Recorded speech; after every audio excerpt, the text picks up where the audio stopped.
look, you are investing in your future. Yes, right now, you may not see the rewards from day one, but I promise you, year 1, year 5, year 10, you're going to start to see this grow. And, that is one of the biggest things. And so getting past that initial mindset of putting in time for money is one of the biggest things. You're listening to Investing for Good, a show that brings you the stories and strategies of people who are investing to build a legacy for their families, create a meaningful and intentional life by design, and impact the world around them. And now, here are your hosts, Annie Dickerson and Julie Lamb. Hey everyone, Annie Dickerson here, together with my fabulous co-host, Julie Lamb. Julie, how are you today? I'm doing excellent, Annie. How are you? Great. Is the sun shining over there in Sacramento? Oh, yeah. Looking out the window right now and in my makeshift podcast recording studio. And sun is shining, blue skies, not a cloud I can see. So, yeah. That's how about so you? Nice. The other day we went to Lake Trillium, which is near Mount Hood, near where we're staying. And it's like all these people, packed into the parking lot.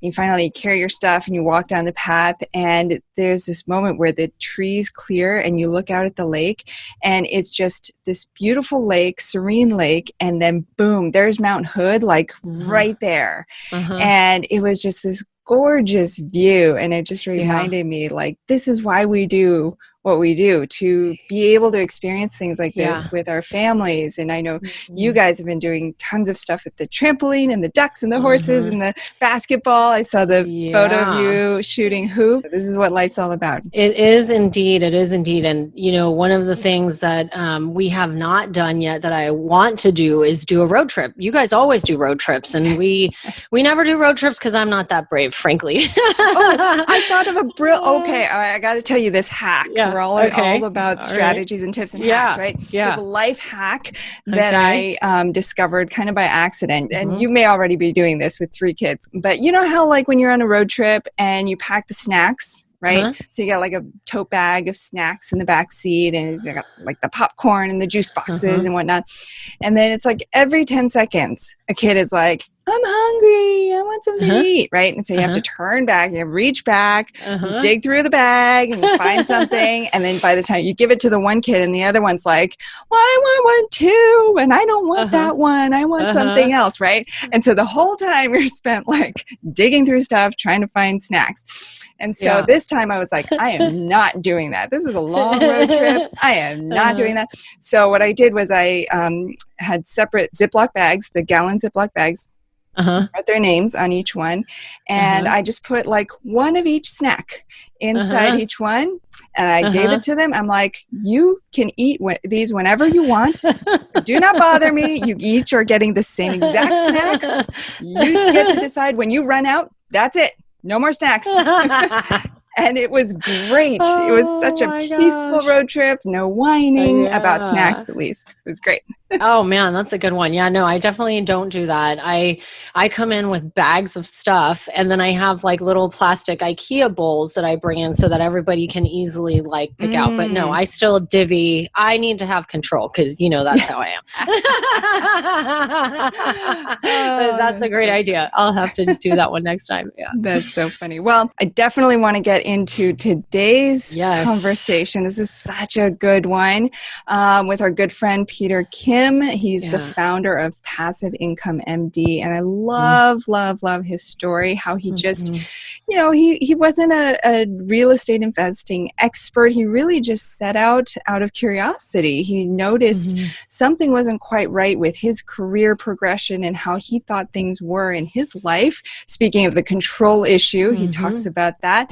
And instead of just sitting back and just continuing forward, he said, wait a second, what are all these other people doing that I don't know about? And he started down this path, and it's blossomed into this incredible brand with a huge following. And he's been able to help tons of physicians to build passive income and to get more joy out of their work and out of their lives. Yeah. And if there's one thing that I enjoyed the most out of listening to his story was listening and hearing about the reason why he does this. And there's a part in the episode where we talk about that, and where he touches on, how and why he's helping physicians and how passive income can help them, live a fuller life that allows them to be a better physician. And it is in so much in alignment with what we do at Goodegg Investments and on our show, Investing for Good, everything that we always talk about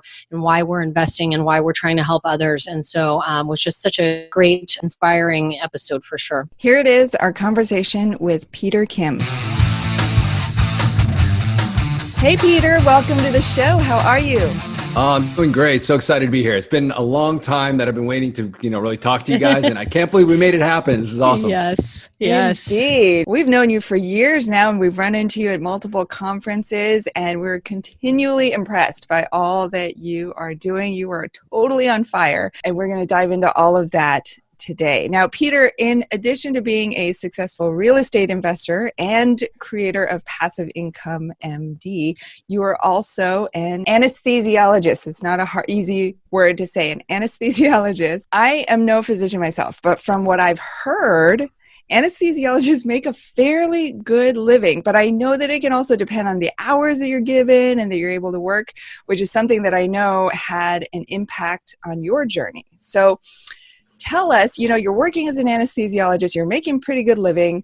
What made you turn to real estate and what prompted you to invest in the first place? Yeah, I'm going to go back even a little bit back before that. I mean, for all my life that I can remember, I wanted to be a doctor. And that was like my, main goal in life. And that was my main purpose. And everything I did was focus on hitting that goal, get into med school, get into the right training, get into the right specialty, and then become what they call an attending or, get your first job as a real doctor. And then your life is totally set.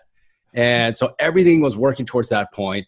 And it worked out. I got my dream job. I wanted to be an OB anesthesiologist. So I work with a lot with laboring women in that situation. You see babies all day. It's awesome. And that's what I wanted. And I got a job right here in Los Angeles. And I thought my life was like totally set. And I was like, okay, the rest of my life is going to be amazing. But the funny thing is a couple things happened, like a couple years into it, that were kind of like out of my control. So a couple things happened politically at work where my shifts got cut. And that really meant my income was cut. And I remember that just threw me for a loop. I remember thinking at that point, wait a minute, I'm not in control here. I thought I was in control of my life. I thought I had this path set out. I did everything. I worked so hard. I got to this point and everything was going to be great from moving on forward. But it turned out that, someone else was in control of my actual life is what I actually felt like. And I remember I felt pretty powerless and I was really upset about it, kept complaining to my wife. I couldn't sleep for a couple nights straight. And I sat there going, this is not how it was supposed to be. And I love my job. I love what I do, but I was really supposed to be able to create the ideal life that I wanted because of this. And after a couple of days, I sat there and I said, this is not really productive. So I need to figure this out. And I remember thinking, somebody's, I'm not unique. Someone else must have been in this situation before. So I just have to find somebody who has figured it out, is a physician, has created some other ideal life, way of creating an ideal life. And I just need to talk to them, figure out what they've done. So I started doing that all around the hospital. I started looking, the cool thing as an anesthesiologist, you get to talk to a lot of different people, different surgeries, different surgeons, different specialists, and that sort of thing. And I'm all over the place. So I started just asking people who seemed to have the life pretty well put together. They were sitting there talking about the vacation that they went on with their family, or, they're like happy to be at work. Yeah. They're just happy to be there. And so I started asking as many as I could. I said, what are you doing that allows you to live the life that you're living? And I asked enough people, and then I just started noticing a pattern. And I don't think it took anybody smart to do that, but it just turned out that a lot of them were doing things outside of medicine to create income. And that allowed them to really create the life in medicine that they wanted. And that was like a totally different concept for me. Like, it kind of blew my mind. I had no idea. Like, I didn't even thought about that. Yeah. And you were like, medicine is the be all end all. It was what you had worked for your whole life. So it should have provided everything. Yeah, that's what I thought it'd be. And that's probably how you guys felt as well, for your careers. And so then I started asking him even deeper. I said, well, what exactly are you doing? I know you're creating all the income, but what are you doing? And it just turned out that the majority of them were investing in real estate. And was like, it's a light bulb moment at that point. I said, I don't know anything about it, That's not something I grew up in. My father was a physician. He just worked hard as a physician and grinded his whole life. And so I said, okay, I've got to find out more about it. And that kind of what started that whole journey for me. I love that you saw that something wasn't quite working, but instead of just pushing forward and just continuing and saying, well, I'm going to work harder, or I'm going to try to get more hours. I'm going to get, you took the time to really talk to people and sort of figure that out. Another thing I have to say this because I think it's hilarious, but in your journey, you said you worked so hard, you became an OB anesthesiologist. At first I said, an OB anesthesiologist, what is that? And then you said you get to work with women and laboring women and babies. And I just thought that it must be great being the person that all of these screaming women are screaming for. Get me the anesthesiologist right now, get him in here. Yeah, it's not something that I actually expected to do. Yeah, I mean, I didn't think like going into medicine, that's what I wanted to do, but everyone has to do rotations through different things. And most of the times you're just trying to get to your rotations, you're trying to get to the end of your shift and just survive. But for some reason, like when I did my OB rotation, at the end of each shift, I was like, that was really awesome. I mean, I got to help people in a way that, I relieved their pain. And then I got to see babies, and like I got to be at this special moment of their lives, and people remember that I was there because right. And it's like, it's one of the, like, if people think of like the, top 3 or 4 moments in their lives, like having their baby is one of them. And so I get to be there, and I'm around balloons and cupcakes. And in terms of the hospital, really I would really say that's the only time people want to be in the hospital. Like it's when they go to have their baby. And I get to be there during that moment, during a really critical time. And it's just really fulfilling. And so when I found that, I said, look, that's really where I want to focus most of my energy and effort. And so still to this day, I still work as an OB anesthesiologist. I mean, I still love doing it. You have now become one of those physicians that is happy at work, that's talking about vacations, and those other physicians are probably like, hey, what's Peter doing over there? He seems pretty happy with his life and everything. So, okay, so take us back. So you're talking to all these doctors, you sort of figure out this pattern, like a lot of them are investing in real estate.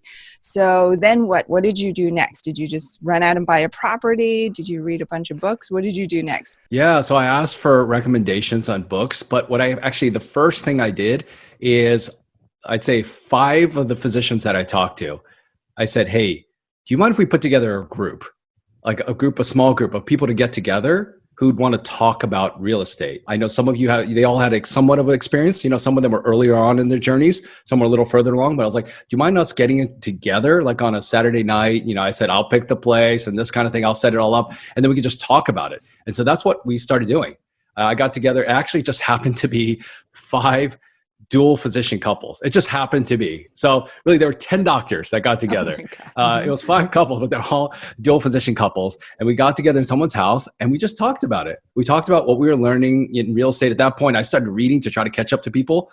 And it turns out that like this community is what kind of got me going and really motivated me. And it pushed me to learn more, because I didn't want to come across to them like I didn't know anything. I wanted to contribute as well.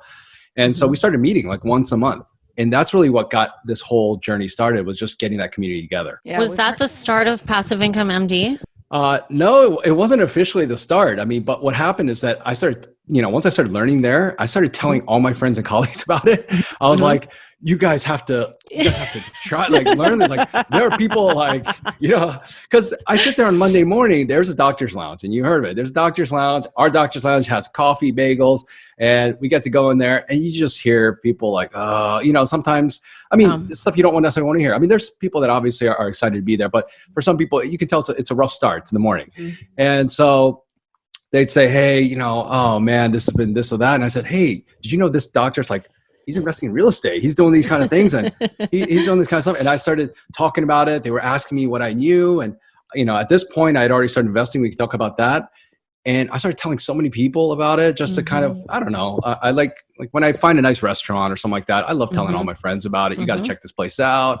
Here's a great service. Here's this. So eventually they were like, hey, I don't have time to talk about all this stuff right now. But they're like, I want to ask you so many questions. And I was like, I found myself saying the same thing over and over again to people. So they were like, hey, do you mind writing it down on a blog or doing something? You should start a blog. Maybe people told you that. You should start a blog. And I'm like, I don't write. I don't do any of that. But eventually, somehow I forced myself to, type something up and I just launched it out to the world. And that became Passive Income MD. Wow, that is crazy. And yes, I totally understand your passion and where that's coming from. That's exactly how I got started too. I discovered this crazy thing, wasn't super happy, realized I wasn't in control at work, and just went out there and tried to tell every single mother who would listen to me. Yeah. And it got to the point where people were telling me the same thing, like, this sounds all great, Julie, but good luck with that. And, put me on an email list and let me know. Right. And that's like where it was. And I was just there was just something inside of me that wanted to share, almost like pay it forward. It was like, and people were just so like, where is this coming from? Because it just came like out of nowhere. And I was like, no, you really have to look into this. Let me just share with you, like, my top pain point at the time was like thinking about college savings. And so I wrote this one blog post about that one blog post. I can't even tell you, I'm sure you have like that one or two blog posts that were like really popular on Passive Income MD. But that was like one for me. So I'm curious, after talking with so many people, what is like the top 3 pain points that docs are dealing with when it comes to generating wealth and generating passive income and, balancing work life and all of that? What are kind of like those top 3 things that they're always trying to deal with? Yeah. I mean, I think the biggest thing is that physicians are so used to putting in time, to get their income. And that's just like, it's hard for them to break free of that and to even think that there's something outside of that. And especially physicians make a lot of income. I mean, it's well known, they make good incomes. So for them to say, hey, if I needed X number extra income, for them, it's easier. Like the path of least resistance is to say, hey, I'll just work another shift or do this. And so the problem is they kind of get into that cycle, and then that wheel starts, and they're really hard. It's a challenge for them to break outside of that. Because let's be honest, when you first start investing in real estate, it's not a get rich quick thing. It's not like you invest in real estate and all of a sudden your income's like, replaced. And it's easier to just work more. And so I think that's one of the biggest challenges that I work with physicians on in terms of that mindset, to say, look, you are investing in your future. Yes, right now, you may not see the rewards from day one, but I promise you, year 1, year 5, year 10, you're going to start to see this grow. And, that is one of the biggest things. And so getting past that initial mindset of putting in time for money is one of the biggest things, right? The other thing is physicians always feel that when I talk to them, I say, why are you not investing? One of the things is they just feel they don't have the knowledge. And I think that being such an expert in one thing, and they're so used to being like, how many years have we spent learning about this whole subject or whatever their specialty is? And they spent years and hours and thousands of hours. And then they feel comfortable with actually putting it out to the world and treating people and doing these type of things. But when it comes to trying something different, like it feels uncomfortable. And physicians are definitely a little bit more risk averse because we're always weighing the risk benefit ratio when we do stuff, because we're dealing with life and death most of the time. Right. And so when it comes to investing in real estate, a lot of times we have the same mentality. And so we're afraid to take risks, even though the benefits are there, is because we don't have all the information, especially in the beginning. And so I think a lot of physicians have a hard time getting over that initially. And so it keeps them actually from taking any steps, unfortunately. So, that's something that obviously I try to address in the blog and podcasts and courses and things like that. That's another big challenge. And then the other thing is, it's just time. They feel like physicians just feel like, hey, I'm working so much. I'm working 60, 70, 80 hours. Like I don't have time to learn about all these things. And it's funny because like the physicians aren't unique. I mean, they're working and then they have family lives, but everyone else, you're in business, you're trying to juggle your family lives. Like everyone else is busy too. And everyone has the same amount of time. But I think in particular, a lot of times when you're spending that much time at the hospital, physicians feel like I don't have the time to learn this stuff. And so like, I would rather just invest in the stock market where I don't have to think about it. I just do what my financial advisor tells me. And I couldn't possibly learn how to do this. I don't have the time to do that. And so those are things that I'm always working through and working with physicians to try to work past those. Well, I mean, some people call them limiting beliefs, or whether those are fears or things like that I've seen, so many physicians overcome. But for a lot of them, they have a hard time really getting past that. And so how many out of all of the people that you work with, how many of them do you actually like get over the hump and they're like, finding success and making moves and like doing it? I think it's important for people out there who are physicians who are thinking about this. They may think, well, that's just not for me, right? It's like, that's just not my thing. So how many of the folks that you work with do you feel like you're able to like get them over the hump and get them past these pain points, which are, I think, very real pain points. I mean, for people, not just physicians, but even outside of people who are physicians, people just, it's easier, like you said, to just work more, right? So how many people do you feel like a majority of them, half of them, like what is I'm curious what the percentage is. Yeah, that's a good question. I only hear, usually when I ask for people, I hear success stories, which is great. I ask for like, what have you done? You know, whether I'm looking for testimonials or whether I'm just like putting it out in our Facebook group. I have a Facebook group of about 11,000 people that just talk about this kind of stuff all the time. And, you know, I take polls and I take these kind of things. And how many people have, you know, taken action in the past year or done these kind of things? But it's definitely been in the hundreds, especially just this past year.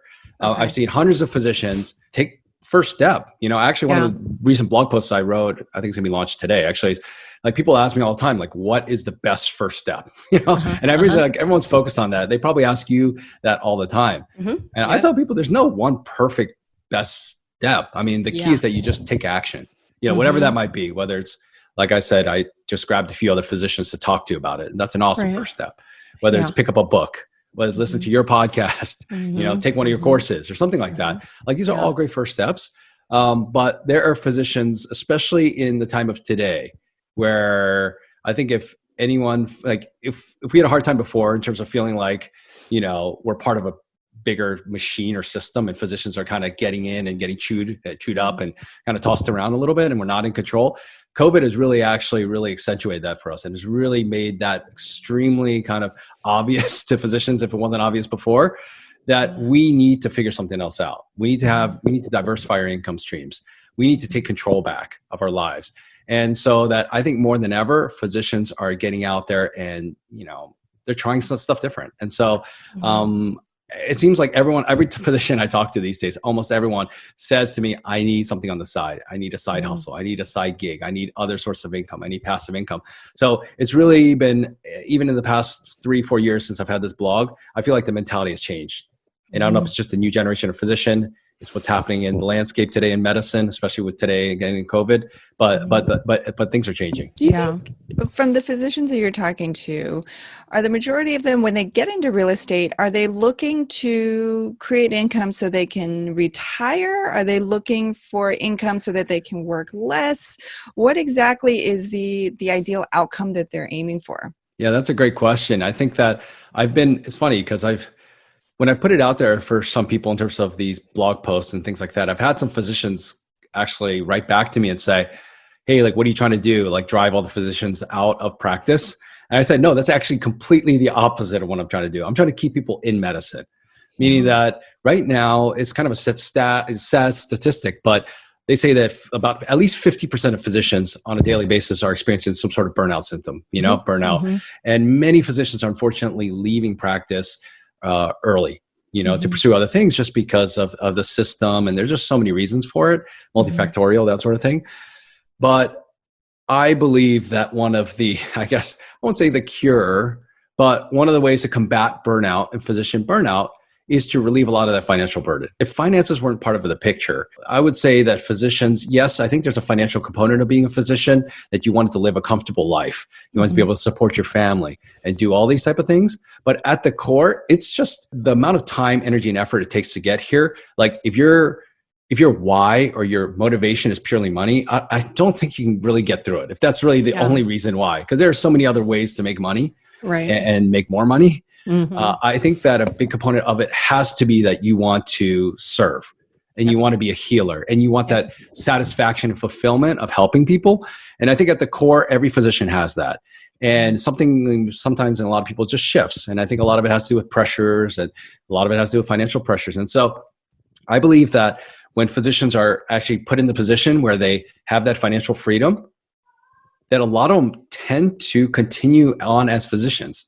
And they do it well because they want to do it. And, you know, it's pure, you know, a lot more pure, I'd say, in terms of their intentions. And that's what I tend to see in the physicians that, like I said, when I would see those physicians walking around, they're like happy to be there, like walking around like, hey, this is great. Like, there's no doubt that translates to their patients and their care. And so I know that, you know, I would say that the majority of the physicians that I know that are investing in real estate have done it really well, are still practicing today, and they're doing it well. And I think my father-in-law is a great example. I didn't even know he invested in real estate, but I use him as a great example because, he's still practicing to this day. I mean, I think with COVID, he's kind of backed off a little bit, but he's in his 70s. He's still very he's in great shape. He's mentally, he's great. And he's technically fantastic.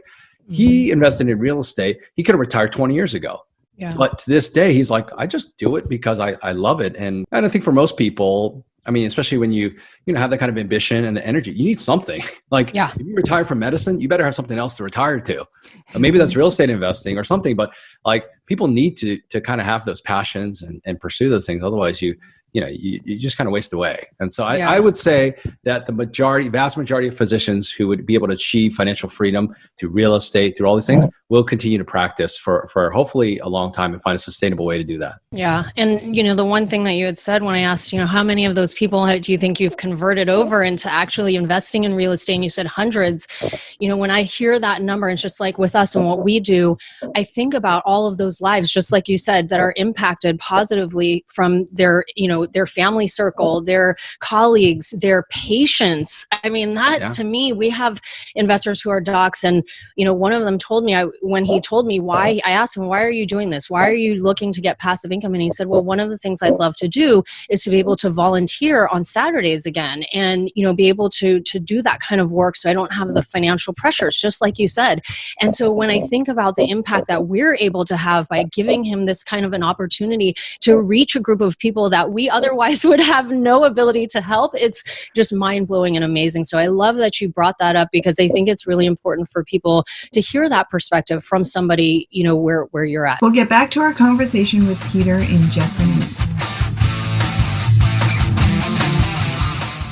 Have you been thinking about investing in real estate but aren't sure you have the time or the desire to manage the investment? Perhaps you're afraid, like we were, that you'll make the mistake of choosing the wrong market or the wrong team and lose your entire investment. Well, that's exactly why we created the Goodegg Investor Club. We do the work of identifying solid real estate investment opportunities in the best markets around the country and then partner with you to acquire these investments, and then we'll all share in the returns. We'll identify the growing markets, strong, experienced teams, and the solid deals.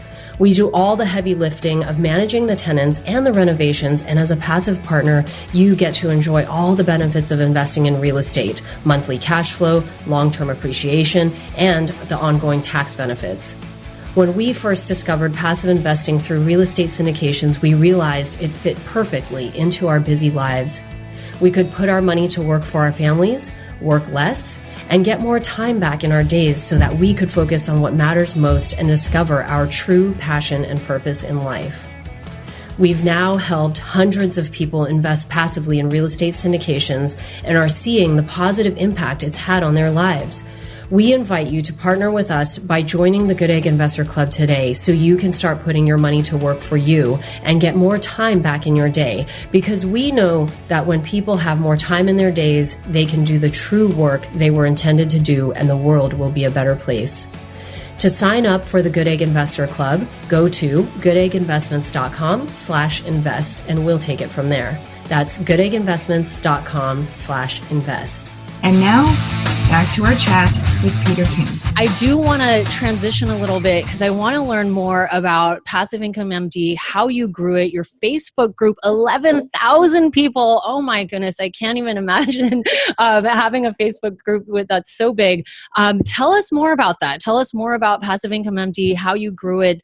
Tell us about what you do there, what you offer, and I don't know, how you got it from where it was. I know you did an event recently. It was a virtual event, right? Yeah, it's funny how you just learn to pivot during these times. I mean, when I first started it, like I said, it was on encouragement of a couple friends. I bought the domain name and I knew I wanted that name because I was just hyper-focused on passive income. And I wanted to be specifically for physicians because I felt there was nothing like that out there in terms of people addressing. There's a lot of real estate. Of course, there's a lot of real estate blogs, a lot of this kind of thing, but nothing was focused specifically on physicians and the situation we're in. And I sat on that domain name for 1 year. For 1 year, it was just noodling around in my head. And I was telling myself, I can't do it. I can't write. nobody's going to listen to me. Why would I do this? This is so, this kind of thing. And I had so many reasons why not to do it until I finally said, all right, I'm just going to try and I'm going to write 10 posts. And if I can write 10 posts, then I will just put it out there and get it started. And I did it. I wrote 10 posts. It took about 2 weeks. I did it really fast, 10 posts, and I put it out there. And then like you said, that there's like that one post that you had that kind of hit and went off. For me, that one post was called Why Many Doctors Live Paycheck to Paycheck. And I remember being in a situation because there are a lot of physicians. It's surprising. We make good incomes, but it's like when I actually started looking into it, you live in a high cost of living area and you have a decent size house, a mortgage, you have your kids in school, you have a car, you're paying off your student loan debt and you're doing these things. And all of a sudden you realize, wow, there's really nothing at the end of the day. And you find that, hey, there's so many physicians like that, especially in high cost of living areas that are just paycheck to paycheck. Anyways, I wrote that article. It got out there. Some nationally syndicated thing somehow crashed my website. I had no idea what was going on. Oh my gosh. And it just grew from there. And all of a sudden I said, maybe I have something here. And so people started writing to me. But the funny thing was I did it totally anonymously because I was scared. I didn't know what my colleagues would think. I didn't, first of all, again, I just did it totally anonymously. Put it out there and I just started writing every once in a while. Every week I started putting out one post or something like that and it just started to grow and grow and grow and people started asking me questions. People were starting to write in and it was a little scary because they were asking me some personal questions to like a totally anonymous person, email this and I'm like, man, this is crazy. The need is there. Eventually I decided, all right, I kind of longed for, part of the reason I did this was that I really wanted to help people and serve people.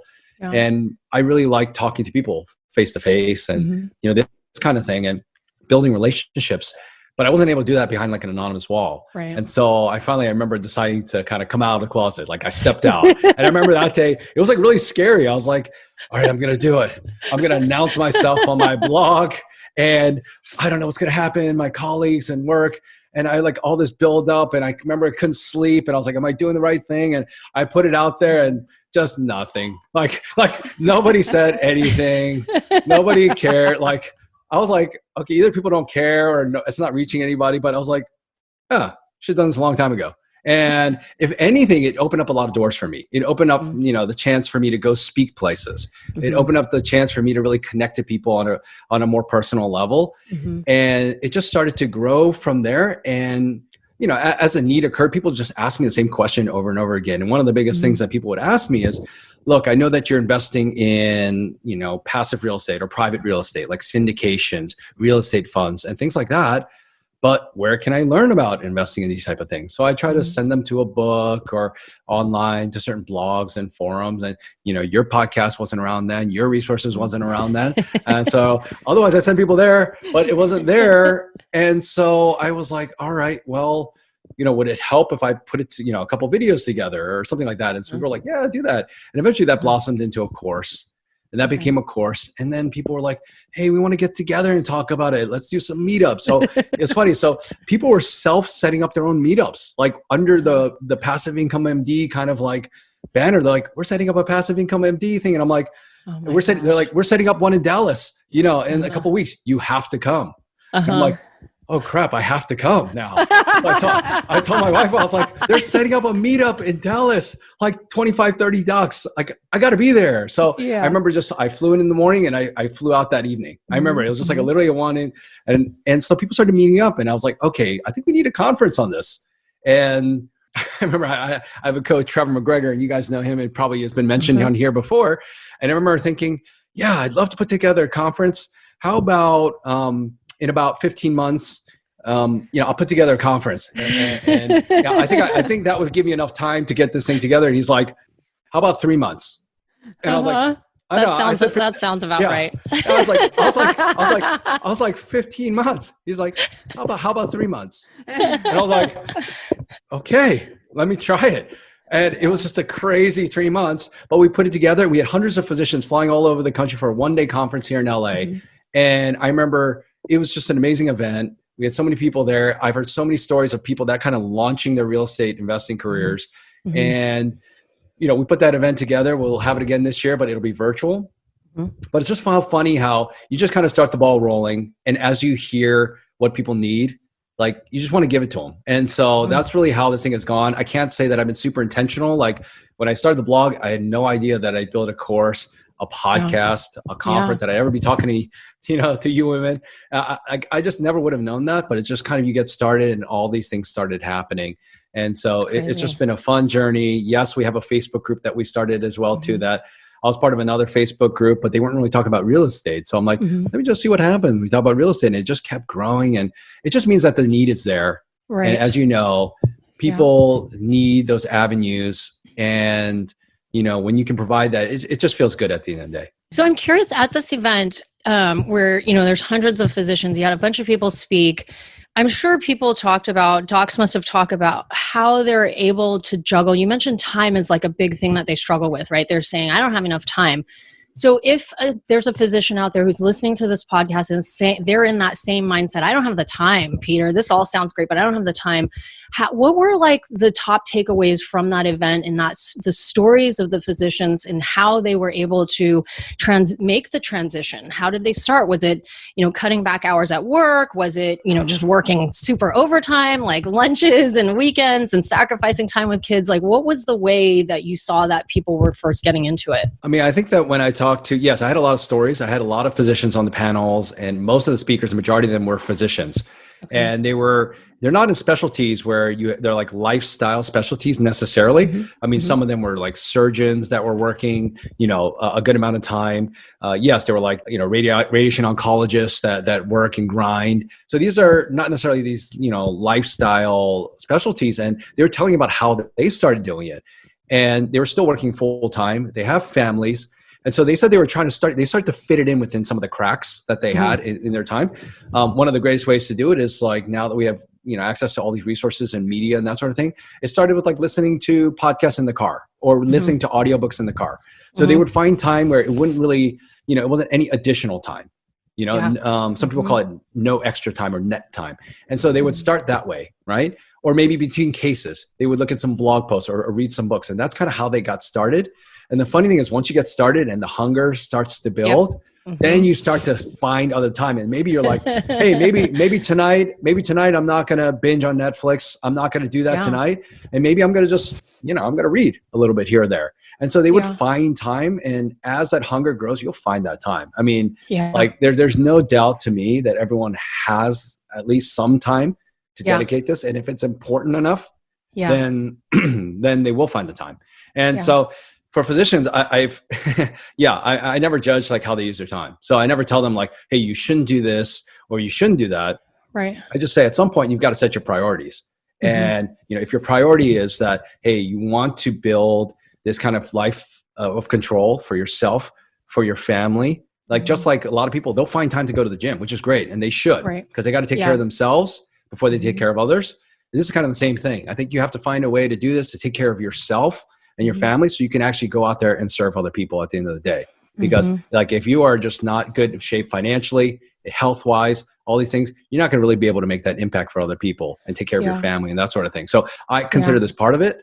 And so that's kind of where I start. And I kind of talk to people about that. And let's be honest, people find the time. I've seen people who have said, I don't have time.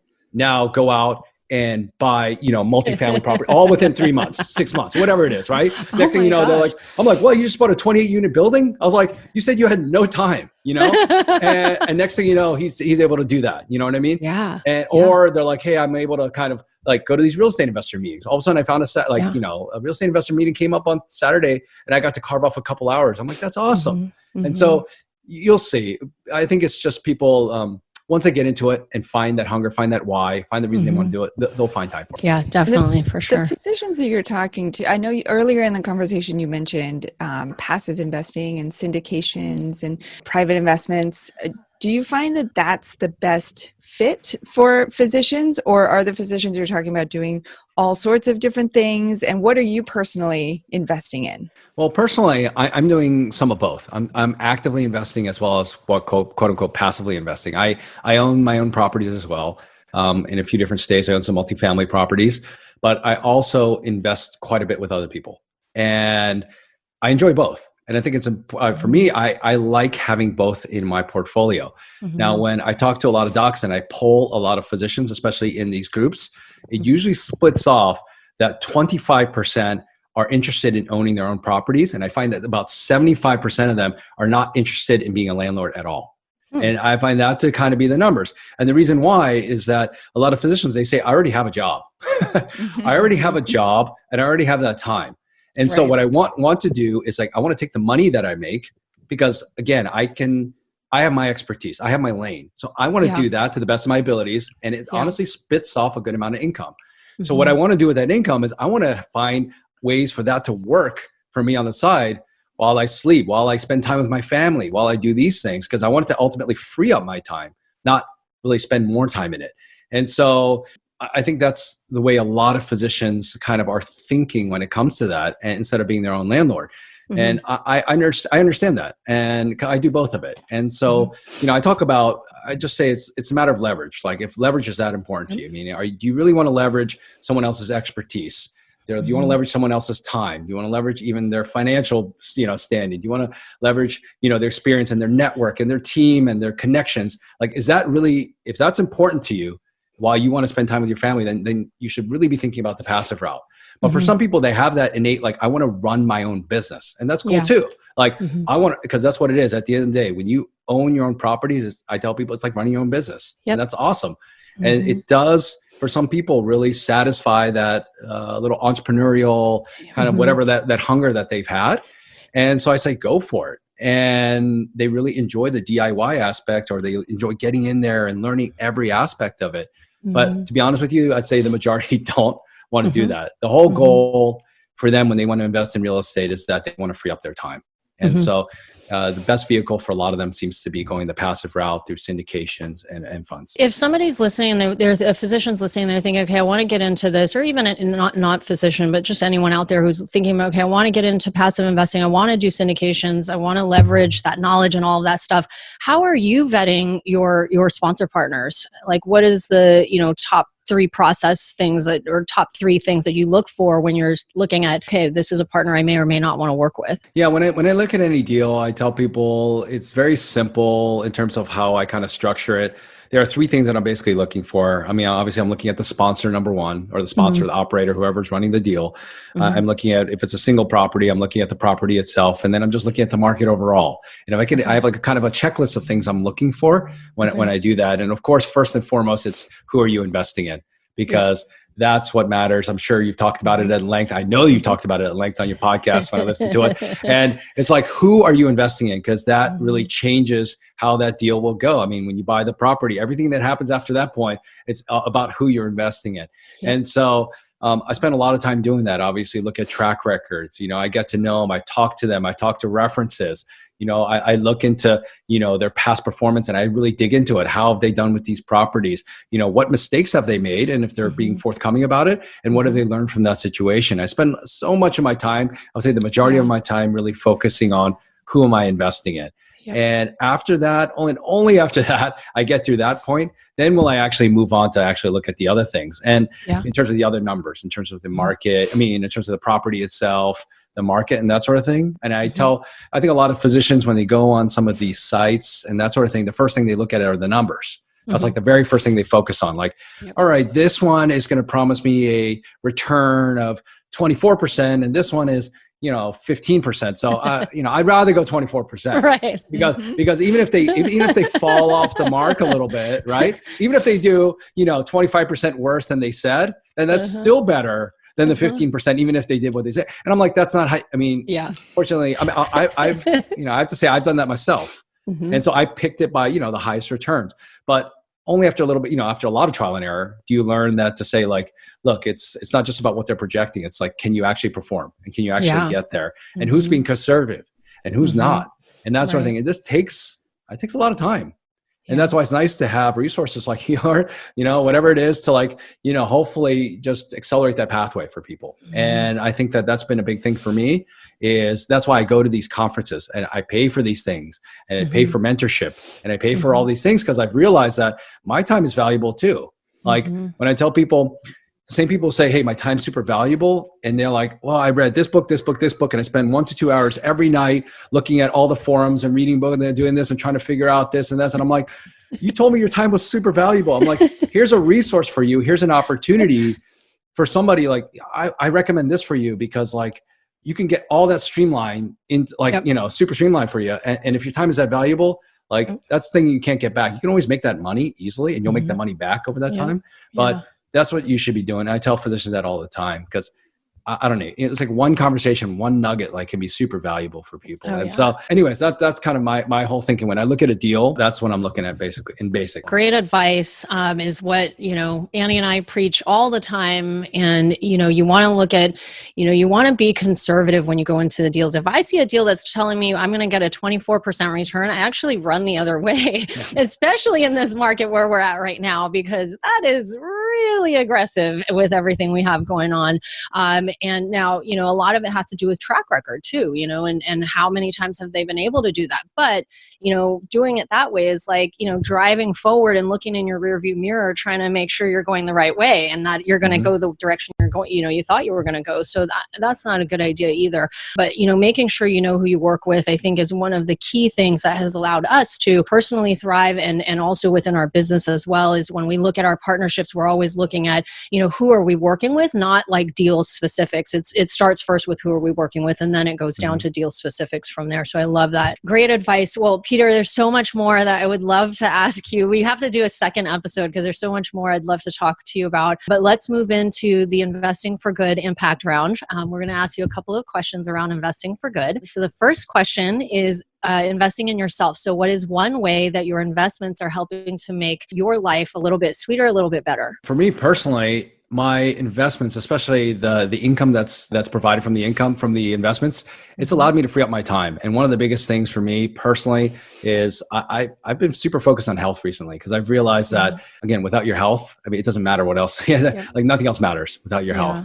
And so one of the biggest things I was doing, I was working a lot of nights. And I love it, but I was working so many nights and it was actually causing a lot of health issues for me. And so by being able to invest and have that cash flow, I've been able to give up those nights, as many nights as I can. And that's totally changed my health, the way I interact with my family, the energy I have on a daily basis. And that's one of the best things it's done for me. Yeah, that's the similarity amongst a lot of our guests that come on the show is that flexibility to, design your life the way that you want it to be in a way that really works for you. So I love that. Okay, second question is investing in others. So what is one investment strategy or investment hack or tip that you might be able to share with the audience that'll help them catapult their investing journey? That's a good one. I should have probably spent a little more time thinking about this one. But I mean, one of the biggest hacks that I tell people that has changed my thing is, and I talked about it before, is finding a community. And I just can't stress that enough. Yep. And I tell people, there's so many people that are trying to do this on their own, like on their own island. And I said that's not what, first of all, as humans, that's not what we're made to do. We're meant to find communities and thrive in them. But the whole concept of you're the average of the 5 people you surround yourself with, you've heard that so much as a cliche, but I think it's so true. And it's changed my path in terms of my investing career, life path, everything. So that's like one of the biggest hacks, or it's not even a hack. I'd say, look, one of the first things everyone should look for is a community of other people, like-minded people to help push you, to encourage you, to learn from, to provide value to, all those things. And so I would say look for that. Yeah. And it's so funny, when I first got into this, there's so many people that are very close to you and you go and tell them all that you're doing and how you're so excited. And they'll actually say, oh, that sounds really risky. What? Retire in 5 years? No, people don't do that. You're good luck with that. Like all of this, negative sort of energy around this exciting time for you. And so it's so true. That's what I did is I, put those people over here and then I went in this direction and here I am now. And those people, sadly, not all of them, but some of them are still doing a lot of the same things that they were doing before, struggling, trying to get to where, a road that is 20, 30 years down the road. So I love that. I think that's so important. It's part of the reason why Annie and I do everything we do, why we created the podcast, why we have Goodegg. It is just so important to us to create that community and give people a place to learn and spend time with other people who are doing what they want to do. So love that. Great advice. Okay, last question is investing in the world. So what is one way that you're doing right now to sort of make the world a better place with your investments or otherwise? Yeah, I think I mentioned it earlier, but I think that by giving all these physicians, I think there's some hope there, and actually getting them to a place where they're kind of financially free. And I've seen a lot of physicians actually get to that point now. Yeah. Wow. I've seen them totally change their outlook on medicine, and they continue to serve. Mm-hmm. And so for, like we mentioned, I think that when you have a happy, healthy physician, it contributes to the society in terms of the way you take care of your patients, the good in the world. And so, like you said, you had that physician who wanted to go out and do volunteer work and mission work. And there are physicians that are able to do that, free up their time to do these type of things. And so I think that's one way that I'm scaling my impact, is by really pouring into these people who are pouring into, their patients and the world and that sort of thing. And so that's like truly for me, I feel like I'm educating and investing for good in that way. Oh, love that. A happy, healthy physician. That's who I want to see the next time I need to see a doctor. Well, Peter, for all the physicians or all the people who might have listened to this episode and really resonated with your story, what is the best place that they can go to learn more and to connect with you and all that you're doing? All right, great. Yeah, the central hub for all this stuff is my website, passiveincomemd.com. I also have a podcast as well, but that's a great place for people to get started, and they can reach out to me anytime through that. Awesome. Well, Peter Kim, founder of Passive Income MD, thank you so much for sharing your story and your wisdom with us today, Peter. Hey, thanks so much. That was a lot of fun. You've been listening to Investing for Good, the #1 podcast for people like you who are investing to build a legacy for their families, create a meaningful and intentional life by design, and impact the world around them. For more resources, check out goodegginvestments.com/podcast, and be sure to join the Investing for Good Facebook community. And don't forget to subscribe and give us a 5-star review so we can continue to bring you amazing new conversations every week. Until next time, keep investing for good.